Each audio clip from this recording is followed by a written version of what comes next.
I like Azur a lot. It's probably one of my favorite franchises and games. Proof is in the pudding. The set came out in Weiss Schwarz in JP a few months ago, and it's pretty far from the top tier meta, but I think it's still a pretty good set. And as we know, it's releasing in English sometime this year, very soon. I'll put a date up on the screen because I don't remember the date myself. And it's quite a big set. It has a lot of good cards with a lot of utility, and the card pool is fairly wide. And even though you can't mix and match whatever you want, there are some set ways to build the deck, there are still quite a few options when it comes to deck building. So this video is for those of you who are interested in building Azur in English Weiss when it comes out, and just this sort of recap of my experiences and what I've found from playing the set in JP.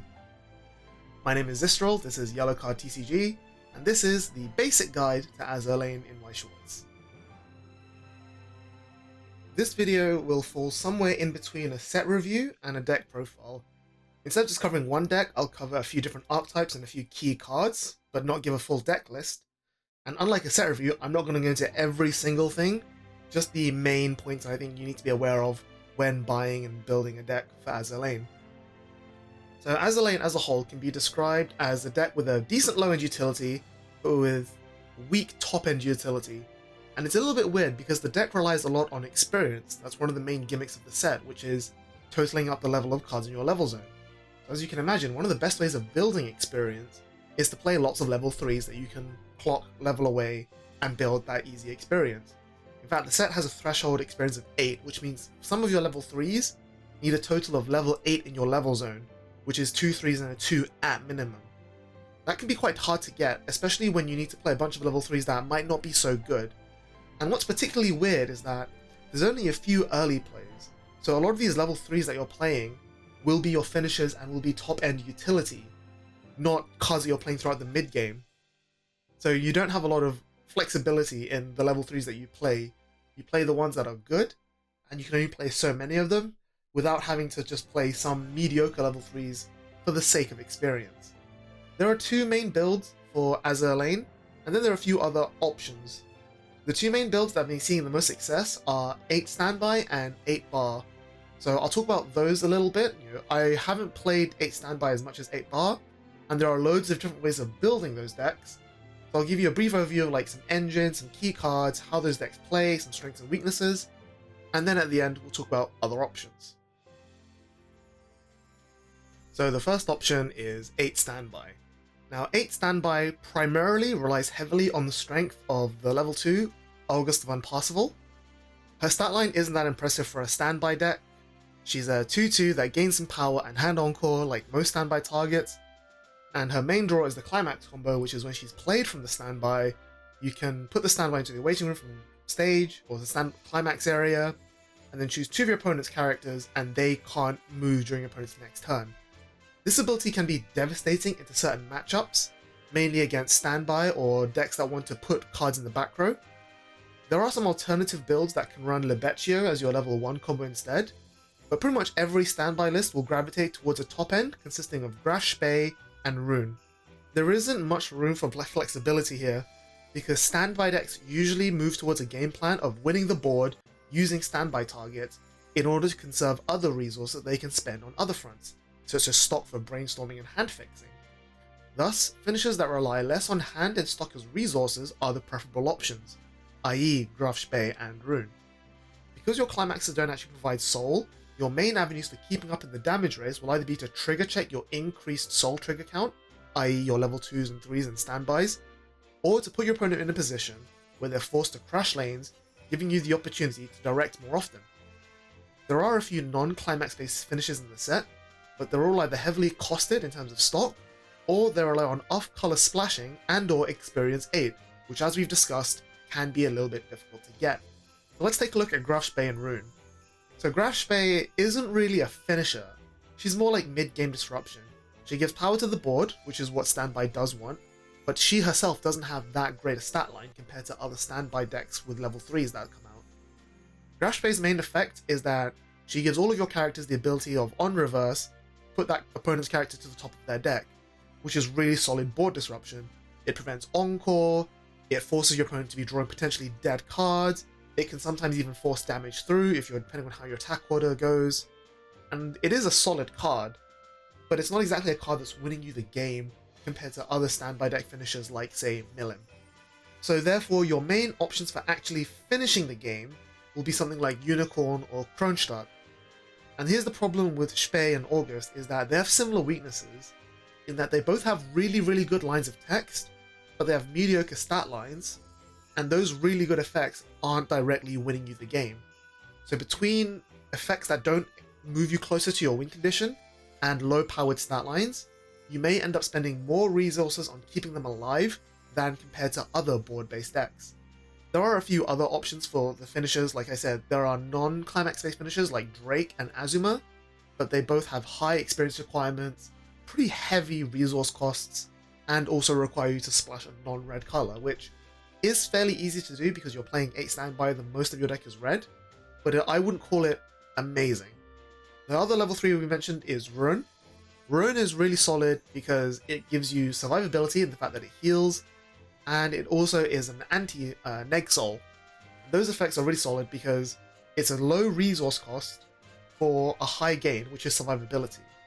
Now the one downside to Ruin is that she doesn't have an early play effect. You can standby her out at level 2, but that means you're either trigger an extra standby during the battle phase, which means that's a climax you're not cancelling with, or you're playing her at level 3, at which point the heal and the neg soul kind of lose a little bit of value.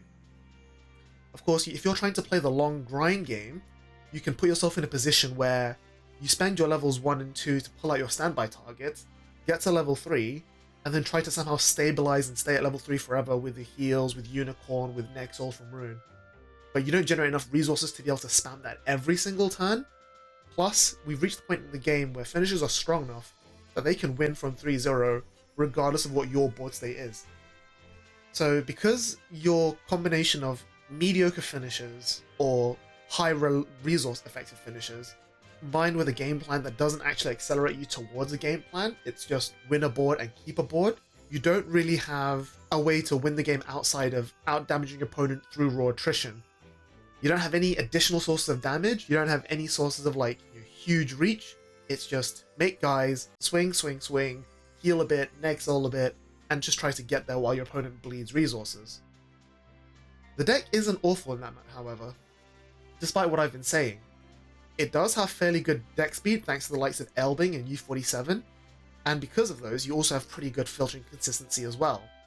So as I said, even though standby decks tend to generally commit to a board and keep that board alive in order to spend resources elsewhere, 8 standby Azur Lane is a sort of deck where your resources can be spent however you like, either in keeping the board or in generating your consistency and plussing, but you have other ways of generating consistency, filtering, and selection without spending those resources as well. And as mentioned, August is really, really good at shutting down strategies that involve your opponents moving their characters. Like, say, they want to commit some level 1s in the early game, they want to stand by something on the back row, they have early plays, maybe your opponent even just plays a level 3 with 2 soul on the back row, and you want to stun it for a turn so that it can't come forward and beat you with a bunch of soul.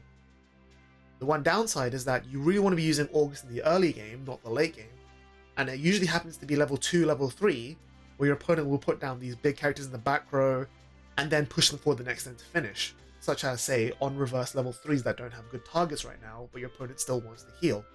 The other issue is that if you fall behind in damage, like say you're level 2 while your opponent's level 1, pulling out Graf Spee against your opponent's weaker level 1 or level 2 game doesn't set them back as much as you would expect. Removing problem pieces on the board like, say, neg souls or damage scries is huge, and just putting like, say, 1-0 combos back on top of the deck just to take as damage only catches you up in the damage race, not extends your lead. Unicorn being a repeatable healer is pretty good because it can keep you in the game for an extended period of time, especially if you set yourself up to be able to start using her from level 2, which is definitely doable. The one downside becomes that you're attacking 3 times with 3 stock, and then Unicorn consumes 3 stock, so you're never building any real compression outside of hand and clock. You will eventually put a reliable amount of soul on the board every turn against non-standby decks, so your opponent will eventually bleed resources, but as we mentioned, you're just swinging with vanilla 3 souls or 2 to 3 souls every turn. Meanwhile, your opponent can just bide their time, and as long as they're not dead, just bring out their finisher and burn you a bunch of times. The main reason that I don't play this as the main Azur Lane deck I have is because I'm just not a fan of standby in general. I think the deck is solid. It's not the best standby deck, but it's also not the worst. It's got a few tricks, niches here and there, and you can make some adjustments in tech to make it really playable. It just, I feel, is lacking that critical factor in making it a really solid deck. The second build to talk about is 8 bar. And 8 bar is a lot more aggressive. I've played it quite a bit to mix results, but I enjoy it a lot more. And it completely plays in the opposite direction to a standby deck. You give up everything to be able to generate resources. You're happy to crash board, you don't need to climax combo, everything's about hand, stock, and setting up for a big level 3 turn. The deck in fact can generate so much stock that it can afford to play fast and loose with the game plan. You don't even need to use your finisher sometimes, you just throw cards at your opponent while double brainstorming for deck speed and compression, and sometimes the raw soul damage just gets you there. 8 bar also is much more flexible in its late game plan. So with 8 bar you're going to be playing Shinano as your top end, probably, or you could just be playing 4 copies of the Cranes, which I'll talk about later. You could also not play 8 bar, you can play 6 bar and 2 pants with the Enterprise combo, or 6 bar and 2 door with Bismarck combo. You have that flexibility because your early game is all about generating resources, so you can spend the rest of the game filtering, spending that stock, getting the selection, getting the plus to set up for whatever your combo may be. Alternatively, you can play some engines that have the consistency and the plussing built in, and you can use these resources to commit to much more of these resource heavy game plans and finishes, such as Azuma and Drake. Most builds of bar focus will forego a typical level 1 climax combo in favor of various 2-card engines that generate pluses to board instead of plussing to hand by using the resources, mainly the stock that you generate with Taiho. So speaking of Taiho, she is your primary option. She fulfills pretty much every role in the deck, barring an attacker. By being a brainstorm, she gives you deck speed and compression, and while the check top 3 effect on a brainstorm isn't that great for its selection, the fact that the rest of the deck is so slot efficient means that it's very rare that the top 3 won't have something that you can use right there and then, or something that you can use to convert into what you need later on. The fact that she bounces to hand is also really great because not only does she dodge on reverses, but she can also turn herself into resources in hand that you can use later on. If you know that you're not going to Taiho combo again, you can clock her away, you can use her an attacker, you can discard for whatever you need, and it just generates you resources repeatably, reliably, and you'll eventually end up with lots of stock that you can either spend on the brainstorm itself to be cost neutral with the combo, or you can just sit there, combo, generate some stock, swing with whatever dudes you have, and then build up for that big mid to late game. So we've just covered that Taiho selection leaves a little bit to be desired, but it means that every time you combo, you're up an additional resource compared to the regular game plan of plus level 1 into plus level 3. But what do you want to do, or what can you do, if in the mid game you need to recuperate resources while also setting up your finisher? Introducing the Cranes combo.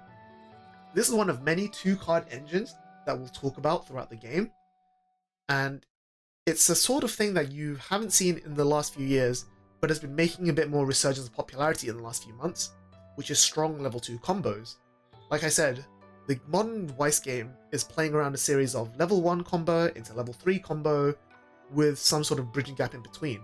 Whereas here we've mentioned that because Taiho gives you resources and selection already, you can spend your early game doing whatever the hell you want, generating whatever resources you want, and then use your level 2 combo where your opponent will traditionally have maybe a weaker game because they've used up their level 1 combos already, and then use this level 2 combo to both build resources and find your selective pluses. Cards that actually come down at level 2 traditionally are too weak to deal with level 3 early plays, and also have too many hurdles to compete with level 1, i.e. something that's 7k power and has on attack deck search. You would rather play a level 1 because it's usually 1-0, 4k game power, or like a 1-1 with Encore that you can like reliably keep on the board. Whereas a 2-1 7k probably doesn't have Encore, so it won't survive, and it's costed resources, it's cost you 1 stock to play, so it's not as good as the costless level 1 combo. Lukaku kind of overcomes that because she not only refunds her stock cost, but she's also that selective plussing. And because of Shokaku being able to swap the lanes, you can most of the times keep at least one Zuikaku alive going to the next turn, so if you have another gold bar, you can do it again, in which case, this pays for itself. You don't need to fight the hard at level 1, you're just slamming Taiho every turn, which means at one point, you will be able to use Shokaku to pull out the Zuikaku for effectively +1 stock, and then regenerate that stock with Zuikaku and still generate all the cards you need. I did say that the deck doesn't fight that hard level 1. I mentioned that you're probably going to be throwing cards at your opponent's face until you win, but that doesn't mean that you don't have plays at level 1. In fact, one of the strengths of this deck, or of the green build of Azur Lane in general, is in its 2-card combos. As I've shown, Zuikaku and Shokaku are one such 2-card combo, but there are many, many more. Another main one that is played is Hiryu and Soryu. These are 2 level 1s that need each other to be in play to gain big and generate an effect, and they also can search each other out on play. You can consider these Dragon Sisters as 1 stock cost to +1 to board.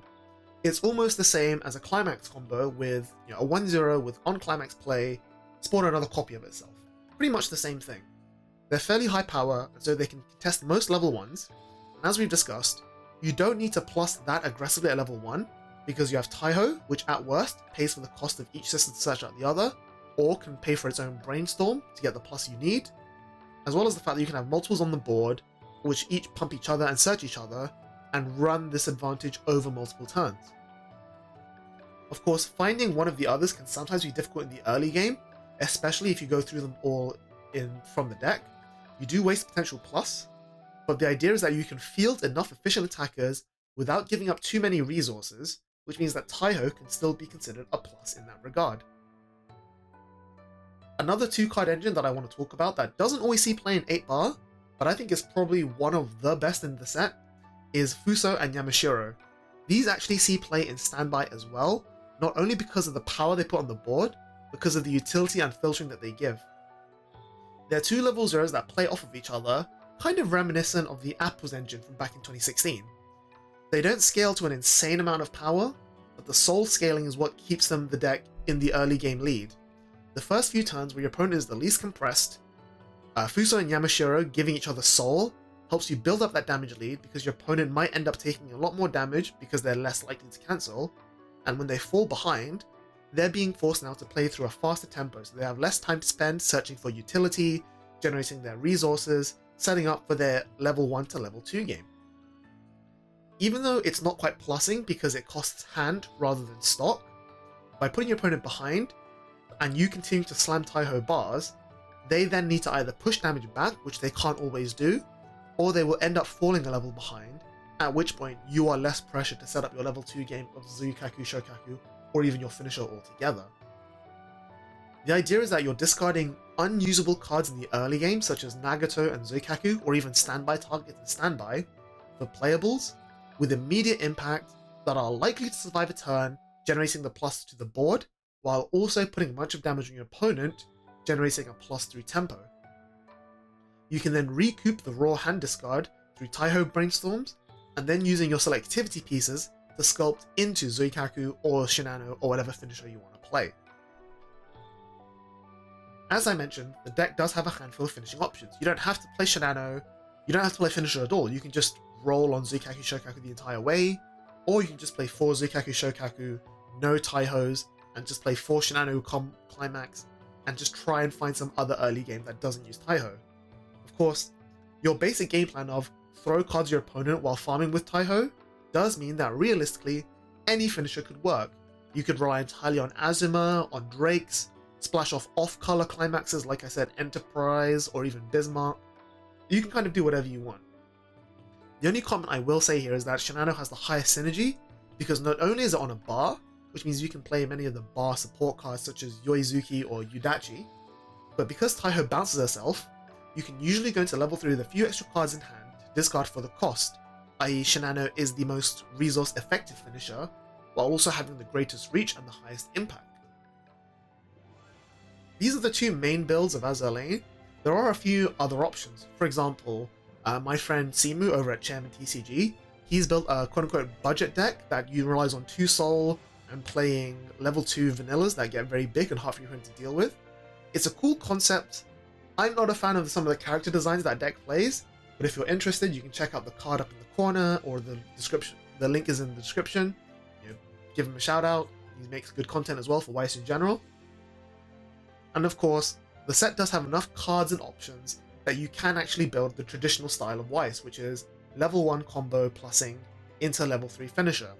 There are many other level 1 options such as Belfast, Ayanami, or even Bremerton, as well as several others from the TD, into many other finishers like Bismarck, Shinano, New Jersey, even Friedrich de Gross. The issue here is that despite being a set that focuses on level 3s and experience, the set is still devoid of any good early play, and the main problem with level 1 into level 3 is that you need some form of solid mid-game to bridge the gap between level 1 and level 3. Of course, that means a few things. Either that you need to have strong early plays, which in this case Azur lane's only real options are Essex and Nagato, both of which rely on specific builds or interactions to be fully effective. Or you need to find one of your level 1 combos that can either fuel itself and are repeatable, such as Belfast, or you need a level 1 combo that has a strong enough impact that you can have and weaker bridging turns. So for example, Bremerton gains soul, so you gain the soul with Bremerton, swing a bunch, get the plussing, and then next turn when Bremerton's reversed and goes to the waiting room, and you're not level 3 yet, you can still put forward a bunch of level 1s that do something while you wait to get to level 3, such as Independence and Ticonderoga. Alternatively again, you could just play something like Ayanami, which is green, which does match Nagato's deck building restrictions, and so you can actually make the most out of your early plays. The finishers are all fine in their own regard, some are better, some are worse. I wouldn't say there's any individual breakout insane finisher in the set. Shinano and New Jersey are probably the most highest reach, but they're not exactly the likes of Escanor or something like even Milim. And again, the main question is just about getting there. For me personally, my build of choice is Belfast into New Jersey. If people are interested, I'm more than happy to do a deck profile at some point in the future, but that'll be for another time. Like I said, there's a huge wide range of card pools, and I unfortunately couldn't go through the whole thing. This video is already long enough as it is for a basic guide. But the two main builds I've described, 8 standby and 8 bar, should be enough to get you started, fiddle some stuff around. If you're interested in lists, let me know, I can share them. And it just comes down to seeing what other options are there and trying to make those other options work, like say other choice finishers or other green level 1 builds. But for now, that's it. I know this has been a lot of long waffling discussion video without much context or details. I know I also didn't discuss the cards much. This kind of assumes that you're looking up the cards in English or even the JP translations. But if not, I'll put screenshots up. Feel free to pause the video to go back and double check what effects do and figure out what things do. But for now, that's going to be it. Again, I've been Zistral with Yellow Card TCG. Thank you very much. Feel free to like the video if you found this helpful. Subscribe for more content. I will want to do more Weiss content going forward. We're not just a Vanguard channel. But until then, stay tuned, see you around, take care, and bye-bye.